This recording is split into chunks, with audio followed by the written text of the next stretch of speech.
નમસ્કાર, આપ જોઈ રહ્યા છો લોકમંચ અને લોકમંચમાં વાત કરી છે જ્ઞાનવાપીની. જ્ઞાનવાપી એક મસ્જિદ છે ને આ મસ્જિદને લઈને વિવાદ થઈ રહ્યો છે. એટલે જ્ઞાનવાપીને વર્તમાન વિવાદ એટલા માટે કે ભૂતકાળમાં પણ વિવાદ થઈ ચૂક્યો છે ને ત્યારબાદ હવે જ્યારે જે મસ્જિદ છે એની પરિસરની અંદર શ્રૃંગાર ગૌરી નામના જે માતાજી છે એમની દૈનિક પૂજાની માંગને લઈને એક અરજી કરવામાં આવી હતી. એને લઈને આ વિવાદ ફરી એકવાર ઊભો થયો છે. દિલ્હીની જે 5 મહિલાઓ છે એમણે વારાણસીની જિલ્લા અદાલતમાં એક નવી અરજી દાખલ કરી હતી.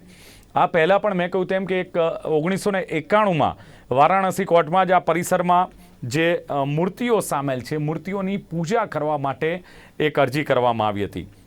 અને આમ તો જે પરિસરમાં આવેલ શૃંગાર ગૌરીની મૂર્તિ છે વર્ષમાં એક જ દિવસ પૂજા અર્ચના માટે ખોલવાની જે માંગ હતી અને એને લઈને જે મામલો આખો ગરમાયો છે અને એવા પુરાવા પણ ક્યાંક મળી રહ્યા છે કે જ્ઞાનવાપી મસ્જિદમાંથી સ્વસ્તિક સહિત જે પુરાવાઓ હતા એને દૂર કરવાનો ક્યાંક દાવો કરવામાં આવી રહ્યો છે.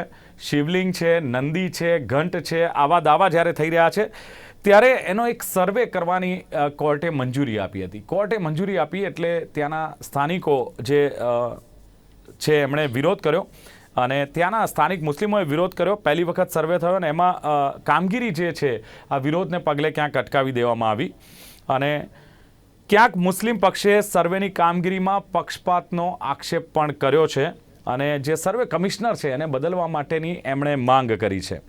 અને એવું કહેવાય છે કે અરજી કરનારનો દાવો છે કે 1699માં મુગલ શાસક ઔરંગઝેબે મૂળ કાશી વિશ્વનાથ મંદિર તોડીને આ મસ્જિદ બનાવી હતી અને મુસ્લિમ પક્ષ કહી રહ્યું છે ક્યારેય મંદિર હતું જ નહીં, પહેલેથી જ મસ્જિદ છે.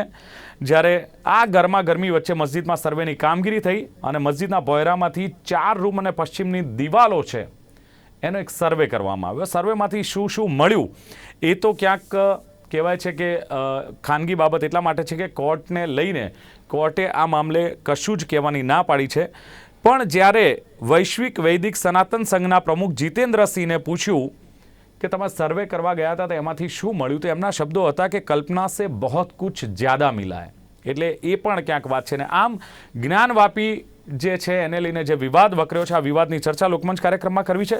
ચર્ચા કરવા માટે મારી સાથે જોડાયા છે વરિષ્ઠ પત્રકાર અને લખનૌથી જેઓ જોડાયા છે સંસ્કૃતિ પર્વ નામનું એમનું એક સામાયિક પણ ચાલે છે એવા સંજય ત્રિવેદી છે. સંજયજી, સ્વાગત છે આપનું. સહલ કુરેશી એ પણ એક પત્રકાર અને મુસ્લિમ અગ્રણી છે. સહલજી, આપનું પણ સ્વાગત છે. અને સાથે જ પૂર્વ શહેર મંત્રી વીએચપીના ને એડવોકેટ પણ છે એવા ચેતન શાહ મારી સાથે જોડાયા છે. ચેતનજી, આપનું પણ સ્વાગત છે. નમસ્તે. પહેલજી, પહેલા તો દાવો જે થઈ રહ્યો છે ને જે જ્ઞાનવાપી જે મસ્જિદને લઈને વિવાદ થઈ રહ્યો છે તો એક વાત એવી જે બહાર આવી રહી છે કે 1699માં જે મુગલ શાસક હતા ઔરંગઝેબ એમણે મૂળ કાશી વિશ્વનાથ મંદિર તોડીને આ જ્ઞાનવાપી મસ્જિદ બનાવી છે. શું ખુલાસો કરશો સહલજી? देखिए, जैसा आपने कहा कि औरंगजेब ने इस यहाँ पर मंदिर को तोड़ के मस्जिद बनाया, एक लंबा अरसा कई पूरा हम मान सकते हैं कि 70-80 साल गुजर गए. हम ये सुनते आए कि बाबरी मस्जिद को जो है वो मंदिर को तोड़कर बनाया था. लेकिन सुप्रीम कोर्ट ने क्या कहा? सुप्रीम कोर्ट ने कहा कि नहीं, ऐसे कोई सबूत नहीं है, ये बात गलत है कि मंदिर को तोड़कर मस्जिद बनाई गई. उसके बाद में क्या हुआ कि रात में चोरी छुपके से बाबरी मस्जिद के अंदर मूर्तियां रख दी. ये सबको पता, 1948 में 47 में क्या क्या सब हुआ ये सभी को पता है. उसके बाद में सुप्रीम कोर्ट ने फैसला सुनाया. सुप्रीम कोर्ट ने जो कहा कि नहीं, मंदिर को तोड़कर मस्जिद नहीं बनाई गई. तो ये मामला भी कुछ इसी तरह का है कि यहाँ पर कहीं पर भी ऐसे कोई साक्ष्य नहीं मिलेंगे. जैसा बाबरी मस्जिद के मामले में जो हुआ कि 80 साल तक इस देश की जनता को, इस देश के मुसलमानों को, इस देश के हिंदुओं को, इस देश के नागरिकों को अंधेरे में रखा गया और झूठ फैलाया गया कि बाबर ने जो है वो मस्जिद तोड़ी थी और माफ कीजिएगा मंदिर तोड़ा था और मस्जिद बना दिया था. सुप्रीम कोर्ट ने साफ कर दिया. इस मामले के अंदर भी यही होगा. और हैरानी की बात तो ये है कि देखिए कि जब एक इलाहाबाद हाईकोर्ट कहती है, उस पर स्टे लगा देती है कि नहीं, यहाँ पर सर्वे वगैरह की कोई जरूरत नहीं है. एक पार्लियामेंट एक कानून बनाती है 1991 में कि भाई जो डेट तय की कि उससे पहले जितने भी मंदिर थे वो मंदिर, जो बाद में जितने भी मंदिर थे वो मंदिर ही रहेंगे, जो मस्जिद थी वो मस्जिद ही रहेगी. जब ये कानून है उसके बावजूद ये तमाम चीजें क्या डर दिखाती है क्या गुजरात में चुनाव आ रहे हैं? क्या आपकी दाल पतली है इस वजह से आप इस मुद्दे को ज्यादा आप टूल दे रहे हैं? आप अखबारों को उठाकर देखिए, आप न्यूज चैनलों को उठाकर देखिए, श्रीलंका में महंगाई आपको दिखाएंगे, पाकिस्तान में महंगाई आपको दिखाएंगे, भारत की महंगाई नहीं दिखाएंगे। भारत में हिंदू मुसलमान दंगा, लाउडस्पीकर, अजान, नमाज, मस्जिद, मंदिर, बस यही दिखाएंगे। सहल जी, ये जो दावा हो रहा है ये मस्जिद का, सहल जी ये भी, कुछ और सहल जी ये जो दावा हो रहा है वो भी कोर्ट के तहत हो रहा है ना, कोर्ट कार्यवाही के अंतर्गत ये सब चल रहा है ना कि कोई संगठन कर रहा है, ना कोई सरकार कर रही है। मैं वही कह रहा हूं कि ये भी हैरानी की बात है कि जब कोर्ट, हाई कोर्ट जब स्टे लगा देती है तो निचली कोर्ट इसमें कैसे वो कुछ कर सकती है? और जैसा मैंने बताया कि चोरी छुपके चोर की तरह जाकर रात के अंदर बाबरी मस्जिद के अंदर मूर्तियां रख दी गई। यहाँ पर भी इसीलिए तो सवाल उठते हैं ना, जो सवाल उठाए जा रहे हैं कि यहाँ तो ऐसा तय नहीं हुआ ना कि बाबरी मस्जिद की तरह यहाँ पर भी मूर्तियां रख दी गई अंदर, क्या ये माना जाए? बिल्कुल ही सवाल उठेगा। अच्छा, संजय जी क्या कहेंगे जो बाबरी मस्जिद का जो बात कर रहे हैं और वो बोल रहे हैं कि वहां पे चोरी छुपी मूर्तियां रख गई थी। अब इसमें ज्ञानवापी में तो कोई ऐसा मसला बाहर आता नहीं है कि भाई वहां पे मूर्तियां रखी गई। हालांकि एक सर्वे के दौरान जो मिला है उसमें कहा जा रहा है कि बहुत कुछ कल्पना से बहुत कुछ ज्यादा मिला है और दावा हो रहा है कि मंदिर था, मस्जिद था। क्या इसका इतिहास क्या है और सही क्या है इस मामले में? देखिए, अभी जो सहल भाई कह रहे थे, अयोध्या का जिक्र किया उन्होंने। अयोध्या में क्या ढांचा था क्या नहीं था उस पर मैं कोई बात नहीं करने जा रहा, क्योंकि वहां का फैसला हो चुका और वहां जो होना था हो चुका। सहल भाई का कहना है कि जो काशी में ये ज्ञानवापी मस्जिद है, इसको लेकर के कोई भी चीज उपलब्ध नहीं है। यहाँ भी अयोध्या की तरह 1948-47 में जिस तरह वहां मूर्ति रखी गई होगी, जैसा कि वो बता रहे हैं, उसी तरह यहाँ भी मूर्तियां रख दी गई। मैं थोड़ा सा समय लूंगा और बड़े ध्यान से मैं चाहूंगा कि हमारे पैनल में जो लोग बैठे हैं इन तथ्यों को बहुत गंभीरता से सुनेंगे। पहला मैं प्रमाण एक प्रस्तुत कर रहा हूं, जिस प्रमाण को लेकर के सर्वाधिक चर्चा इस समय पूरी दुनिया में हो रही है। औरंगजेब के दरबारी इतिहासकार हैं, उनका नाम मैं जिक्र कर रहा हूं। उनका नाम है सकी मुस्तईद खान। 1710 में इन्होंने एक किताब लिखी है, माँ असीरे आलमगीरी। माँ असीरे आलमगीरी 1710 में एक किताब कंप्लीट की गई है। औरंगजेब के जमाने के इतिहासकार हैं, उनका नाम है सकी मुस्तईद खान। मैंने दोहरा दिया इसको। उन्होंने बहुत स्पष्ट लिखा है कि काशी में जो ज्ञानवापी मस्जिद बनी है, उस मस्जिद को बनाने के लिए औरंगजेब का एक फरमान जारी हुआ था, जो उर्दू में है। मेरे पास कॉपी रखी हुई है उसकी, मैं यहां से दिखा नहीं सकता, उर्दू में है। और उस फरमान के मुताबिक साफ साफ उस फरमान में लिखा हुआ है कि औरंगजेब उस समय जो शासक थे, उन्होंने ये फरमान जारी करके ये कहा था कि इस मंदिर को गिराओ और यहाँ पर आलमगीरी मस्जिद बनाओ। ये तो एक प्रमाण है जो औरंगजेब जी के समय में मिला हुआ है। ये सभी के पास है, पब्लिक डोमेन में, आप कहीं भी इसको सर्च कर सकते हैं। अब मैं आता हूं ताजे घटनाक्रम पर। गौरी श्रृंगार का मामला, कुछ 1 मिनट, पूरी बात मेरी हो जाने दीजिए जी। गौरी श्रृंगार का मामला कुछ नया नहीं है। जब से ये ज्ञानवापी मस्जिद का निर्माण हुआ है, उसी समय से गौरी श्रृंगार की पूजा भी उसी दीवार पर होती रही है। ये शायद संज्ञान में नहीं होगा। जो लोग काशी में रहते हैं या कभी भी आप आइए, मैं तो स्वागत करना चाहूंगा कि एक बार आइए और उस पूरे परिसर को देखिए और उन दीवारों को, उन मूर्तियों को, उन स्तंभों को, उन प्रमाणों को आपको अपने आंख से सब कुछ दिखेगा कि यहाँ क्या था, क्या है, क्या होना चाहिए। पहली बात, मैं थोड़ा सा और इतिहास में ले जाना चाहता हूँ, कुछ तथ्य देना चाहता हूँ। इन तथ्यों पे बात होनी चाहिए। हम लोग अनर्गल चर्चा हिंदू मुसलमान करके करने की जरूरत नहीं है, क्योंकि हिंदू भी इस देश में रहेगा, मुसलमान भी इस देश में रहेगा, कोई इस देश से बाहर नहीं जाने जा रहा, और सभी का सम्मान होना चाहिए, सभी की भावनाओं का सम्मान होना चाहिए। मैं कुछ ऐतिहासिक तथ्य दे रहा हूं, मैं अपने तथ्य नहीं दे रहा हूं। जो देश की सबसे बड़ी अपोजिशन पार्टी है, उस पार्टी के एक बड़े नेता हैं सलमान खुर्शीद जी, इस देश के कानून मंत्री रह चुके हैं। माननीय सलमान खुर्शीद जी स्वयं मुसलमान हैं। उन्होंने अभी अभी एक बड़ी अच्छी किताब लिखी है। उस किताब में देश के इतिहास के बारे में भी उन्होंने लिखा है। उनकी किताब का नाम है सनराइज आफ्टर अयोध्या। सलमान खुर्शीद जी ज्ञानवापी को लेकर पेज नंबर 104 पर बहुत लंबा चौड़ा वहां से शुरू करके बड़ा लंबा अध्याय उन्होंने लिखा है। सलमान खुर्शीद जी लिखते हैं कि यहाँ जो ये ज्ञानवापी मस्जिद है, ये हिंदुओं का वह प्राचीन शिवालय है जो द्वादश ज्योतिर्लिंगों में सबसे पवित्र है, पवित्रतम है। उस पवित्रतम शिवालय को 1124 में पहली बार मोहम्मद गोरी ने तोड़ा था। ये सलमान खुर्शीद जी लिख रहे हैं, मैं नहीं बोल रहा हूं। माननीय सलमान खुर्शीद जी की पुस्तक अवेलेबल है, कहीं भी आप पढ़ सकते हैं।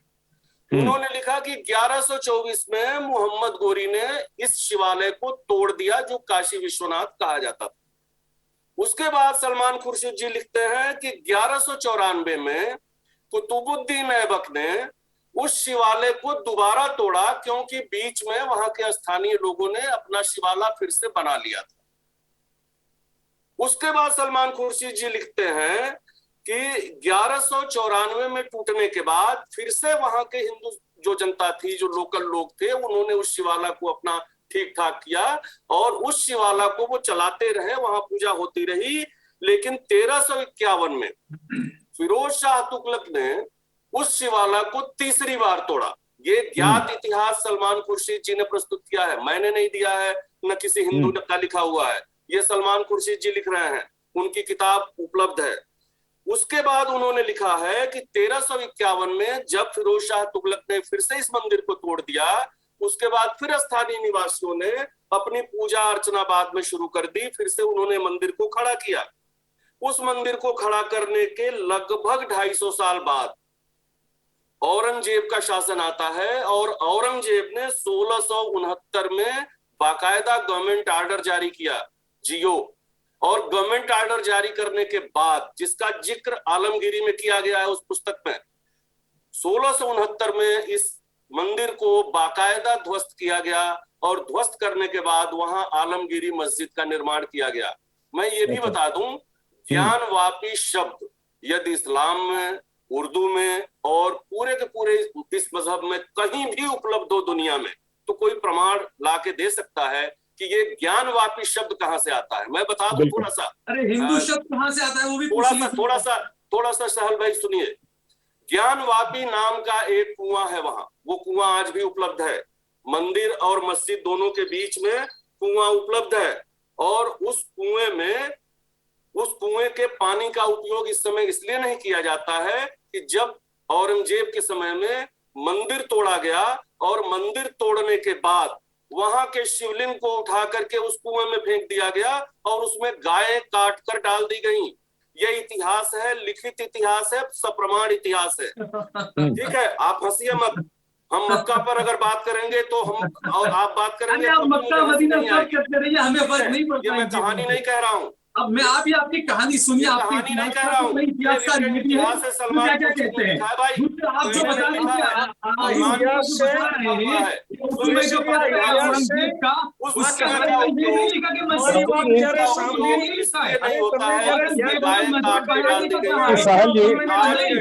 आपकी बारी आएगी।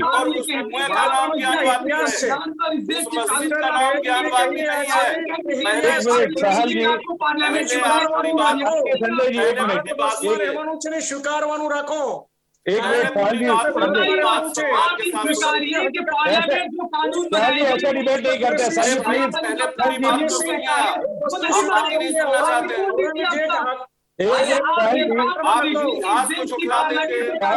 जी एक मिनट, हमारे साथ चेतन भैया, आपको तो बात ऐलान कर दीजिए ना।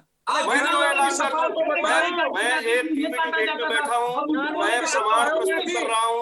मेरे पास सहल जी आप पत्रकार है, नहीं है। आप पत्रकार है, बात सुनिए प्लीज। को देखे होते तो आप सबसे लाल हो जाते।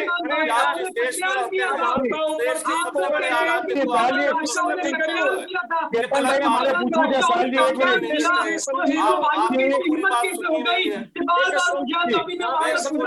कैसे डिबेट होती है? आप एक पत्रकार है। सहल जी प्लीज, सहल जी एक मिनट, सहल जी आप सुनने का थोड़ा रखिए प्लीज। मैं आपके पास आता हूँ, आपका जवाब मैं लेता हूँ। नहीं, पर मैं आपका जवाब लेता हूँ। चेतन भाई से तो पूछने दो। सहल जी सुनने का रखो, आप ही बोलेंगे तो फिर डिबेट का मतलब नहीं रहता ना। सहल जी प्लीज, मैं आपको मौका देता हूँ प्लीज। अगर आप नहीं, आपकी बारी आती है तब भी बोलेंगे, दूसरे की बारी आती है तब भी बोलेंगे, तो फिर डिबेट का मतलब नहीं रहेगा ना। मैं वन बाय वन आपको भी पूछता हूँ ना, जवाब लूंगा मैं इसका भी। चेतन भाई मेरे तो बताए अपनी बारी में, इतिहास बताते ये इन्होंने जो बोला है वो बहुत दावे के साथ बोला है, तथ्यों के आधारित बोला है, किताबों में लिखा है वो बोला है, कोई उनकी बनी बनाई बात नहीं है, ये हमें स्वीकारना है। सहल जी पढ़िए ना आप फिर, ये कोई राजनीति का मामला नहीं है। सहल जी ये राजनीति नहीं है, प्लीज। वो चेतन भाई ने पूछ लो। सहल जी एक मिनट, संजय जी इतिहासकार की बात नहीं कर रहा, मैं तो कांग्रेस पार्टी के और इस देश के कानून मंत्री रह चुके सलमान खुर्शीद तैयारी ना हो यार देश के अंदर। मैं चेतन भाई सवाल कबूला हो जाएंगे। चेतन कानून आया उसकी भी बात करिए ना संजय भाई की बात कर रहा हूँ और किस चीज की बात कर रहा हूँ। जहां भी था देश को आप क्यों बिना वजह दंगों में झोंकने की कोशिश ये कौन सा दंगा कर रहा है आदमी? हमारी प्रॉपर्टी हम छोड़ रहे हैं, हमारी प्रॉपर्टी हम छोड़ रहे हैं। सहल जी प्लीज, उठा के निकाल, सहल जी आपके पास कुछ तथ्य है तो रखिए, बाकी बनाई बातें नहीं करते हम, यहाँ राजनीति नहीं करते प्लीज। मस्जिद है तो आप बताइए। सुनिए आप अब ચેતનભાઈ શું કહેવું છે? જે પ્રમાણે ચેતનભાઈ દાવો થઈ રહ્યો છે કે એક બાબરી મસ્જિદ ખોઈ છે, બાબરી પાર્ટ 2 ની તૈયારીઓ થઈ રહી છે, આવો જ્યારે આક્ષેપ થઈ રહ્યો છે અને આ ષડયંત્ર છે, અને આ ષડયંત્રનું પહેલું પગથિયું જે આવો આક્ષેપ થઈ રહ્યો છે, ચેતનભાઈ શું કહેશો? બસ મારું પહેલું કહેવું એવું છે કે પહેલા દરેક મુસ્લિમ બિરાદરોએ સ્વીકારવાનું કે જે કોઈ સત્ય છે ને ઇતિહાસ છે તેને સ્વીકારતા શીખે। વસ્તુને સાંભળ્યા વિના સામે આવે ડિબેટમાં પણ જો તમે આક્રમણ કરશો, આક્રમકતા વાપરશો તો દેશની પરિસ્થિતિ आक्रमण के नाम पे आप हिंदू भाइयों को डराते हो बिना वजह। પ્લીઝ સહેલ जी પ્લીઝ બોલने दो। તો આપવા દો કુરેશી ભાઈ કે તમારે એકલાને જ બોલવું છે। જી ચેતનભાઈ, આપણે અવેશી જેવું નહીં કરવું જોઈએ, આપણે શાંતિથી સાંભળો, આપણે રાજકીય માણસ નહીં બનો। अरे वैसे कैसे बोलना चाहिए, सबकी आवाज उठानी चाहिए। बनारस गए हैं आप, कभी काशी गए हैं, कभी जाके देखिए ना। बिल्कुल गया हूं, कभी बनारस जाके देखिए। तुमने आप कब गए हैं? वहां पर एक बार पूछा, एक बार दीवार पर पूजा होती है, देखा नहीं है। सुनिए सहल जी, मेरी डिबेट कोई नहीं सुनेगा, ऐसे हम हंगामा करेंगे, डिबेट कोई नहीं सुनेगा, वन बाय वन बोलेंगे। हमारे में थोड़ी डिसिप्लिन सब में है तो उसका हम यूज करेंगे, प्लीज सभी से मेरी विनती है। चेतन भाई बोलो। बस मारू दिलीपभाई એવું જ કહેવું છે કે આ દેશની અંદર જ્યારે પણ જે કઈ પરિસ્થિતિ થઈ છે ત્યારે આક્રમકોએ, બહારથી આવેલા તમામ આક્રમકોએ આ દેશને લૂંટ્યો છે અને ખાસ કરીને મંદિરોને લૂંટ્યા છે। ખાસ કરીને ગુજરાતની વાત કરું છું, આપને યાદ છે જે લોકો ગુજરાતમાં રહ્યા છે, ગુજરાતની અંદર સોમનાથને અનેક વખત લૂંટવામાં આવ્યું છે અને તેના પૂજારીને એનું મસ્તકથી ઉડાડી દેવામાં આવેલા છે। આવો ઇતિહાસ છે, તે જ રીતના ઇતિહાસ છે। આ પણ જ્યારે કાશીની અંદર જે વિષય છે જ્ઞાન વાપી, એક પણ હિન્દુ શબ્દવાળી મસ્જિદ બતાવે। આ જ્ઞાન વાપી એટલે શું એ તો બતાવે। જ્ઞાન વાપી બિલકુલ હિન્દુ શબ્દ છે, એમની એક પણ મસ્જિદમાં આવો કોઈ શબ્દ હોય તો એ બતાવી શકે છે। એટલે મારી વિનંતી એવી છે કે જ્યારે આક્રમકોએ જ્યારે આક્રમણ કરીને આ દેશને લૂંટ્યો છે, તમે પણ જો આ દેશના નાગરિક સભ્ય છો, આ દેશના સભ્ય છો, આ દેશના નાગરિક છો, ત્યારે જે વિષય નાગરિકોને લૂંટ્યા છે, મંદિરોને લૂંટ્યા છે, તે વખતે આપે પણ આ વિષયની અંદર જે કોઈ પરિસ્થિતિ પેદા થઈ, જે કઈ ધાર્મિક સ્થાન ઉપર હુમલા થયા છે તે હુમલાને વખોડવા જોઈએ અને જે હુમલા થયા પછી જે પરિસ્થિતિનું નિર્માણ થયું છે તેની અંદર જે આગળ કાર્યવાહી કરી છે તેમાં મદદરૂપ થવું જોઈએ। ચેતનભાઈ, ષડયંત્રની વાત કરવામાં આવે છે। ચેતનભાઈ તમે તો એડવોકેટ છો, ચેતનભાઈ કરી રહ્યો છું, હવે ષડયંત્રની વાત કરી રહ્યો છું। મને પ્રશ્ન ષડયંત્રનો પૂછવામાં આવે છે ત્યારે ષડયંત્ર જ્યારે વાત આવતી હોય ત્યારે કોર્ટ આ વાત સ્વીકારી, આજે કોર્ટે આ પ્રશ્નને સ્વીકાર્યો છે અને કોર્ટે જ્યારે આ વસ્તુને સ્વીકારી અને આદેશ આપ્યો છે, કોર્ટ કમિશનરને નિયુક્ત કર્યા છે, ત્યારે આ કોર્ટને જો ષડયંત્ર કહેવામાં આવે તો it's a contempt of the court. મારું એવું સ્પષ્ટપણે કહેવું છે જ્યારે કોર્ટે આદેશ આપ્યો છે 1991 માં જે ચેતનભાઈ એક કાયદો જે 1991 માં હતો કે આઝાદી પહેલાના જે કોઈ સ્ટ્રક્ચર છે, મંદિર છે કે મસ્જિદ છે, એની જે પૂજા વિધિ કે જે કોઈ સિસ્ટમ છે એ સિસ્ટમને બરકરાર રાખવી જોઈએ, આવો જે કાયદો છે એનું પાલન કેમ થતું નથી, તો વિવાદ કેમ ને સર્વે કેમ સામે આવ્યો? હવે એ જે વસ્તુ જ્યારે કોર્ટની અંદર જાય છે ત્યારે અત્યારે પણ જે વિષય નામદાર કોર્ટમાં જાય છે ત્યારે ત્યાં સક્ષમ અદાલતની અંદર એ વસ્તુ પણ મૂકવામાં આવતી હોય છે ત્યારે એ વિષયને ધ્યાનમાં રાખી અને ફરીથી જે વિષય બન્યો છે તેની ગંભીરતાને ધ્યાનમાં રાખી નામદાર કોર્ટ પુનઃ આ તરફ વિચારણા કરવાની સત્તા ધરાવે છે એને કોર્ટ સત્ય લાવવા માટે એ હકીકતને રેકોર્ડ ઉપર લાવી રહી છે કે સાચું શું છે સાચું લાવવું એ નામદાર કોર્ટની પરિસ્થિતિ અને સાચી હકીકત લાવી છે જેથી મને સાંભળો 1-2 મિનિટ સાંભળો સમયની મર્યાદા છે ચેતનભાઈ પણ હું આપની પાસે હું છેલ્લી જ વાત કરી રહ્યો છું પ્લીઝ કહી દો કોર્ટ એટલું જોવે છે કે ભાઈ નાગરિકો અંદર ઝઘડે ને કાયદા દ્વારા કાયદાનું પ્રસ્થાપન પરિસ્થિતિ પેદા થાય એટલા માટે કોર્ટે નિર્ણય લેતી હોય છે ચલો બિલકુલ સહલજી સવાલ એ છે કે જે પ્રમાણે આખો ઇતિહાસ જે વરિષ્ઠ પત્રકારે જે પ્રમાણે બતાવ્યો છે સંજયભાઈ અને એમણે કહ્યું છે કે અસીરે આલમગીરી નામનું પુસ્તક લખ્યું એમાં પણ છે કે ઔરંગઝેબે ફરમાન કર્યું હતું કે આલમગીરી મસ્જિદ બનાવો એ પછી સલમાન ખુરશીદનો પણ એમણે દાખલો આપ્યો છે અને એમણે પણ કહ્યું છે કે પ્રાચીન શિવાલય હતું 1124માં મોહમ્મદ ગોરીએ 1194માં તોડવામાં આવ્યું વળી પાછું સ્થાનિક આખો ઇતિહાસ છે અને સલમાન ખુરશીદ પણ એક ઇસ્લામ ધર્મમાં માનનાર મુસ્લિમ અગ્રણી છે કાયદા પ્રધાન એમની પુસ્તકમાં લખ્યું છતાં પણ નથી માનવાનું ठीक है मुझे सिर्फ 2 मिनट का टाइम दीजिएगा देखिए जो बातें कही संजय भाई ने जो बातें कही चेतन भाई ने यहाँ पर सीधी एक बात है देखिए कांग्रेस पार्टी ने इस देश में बिल्कुल गलत किया तो अच्छी भी बहुत चीजें की है 1991 में जो कानून जो पार्लियामेंट ने बनाया था वो एक अच्छा कानून इसलिए माना जाए कि देश में आगे जाके ये जो बिगाड़ कर रही है भाजपा और ये जो पार्टी है ये बिगाड़ न किया जाए आगे जाके तमाम चीजें हो इस वजह से 1991 का ये बनाया गया था कानून कि आगे ये हिंदू मुस्लिम के झगड़े ना हो उसको इन्होंने फिर से बीज बो दिया दूसरी बात जिस तरीके से संजय भाई ने कहा और जो चेतन भाई ने कहा आक्रांता और आक्रमण करने वाले संजय भाई ने कहा कि भाई वहां पर पूजा बंद करा दी उसके बाद हिंदुओं ने फिर 1100 में या 1200 में या 1300 में पूजा शुरू कर दी तो इसका मतलब यह है कि चेतन भाई झूठ बोल रहे हैं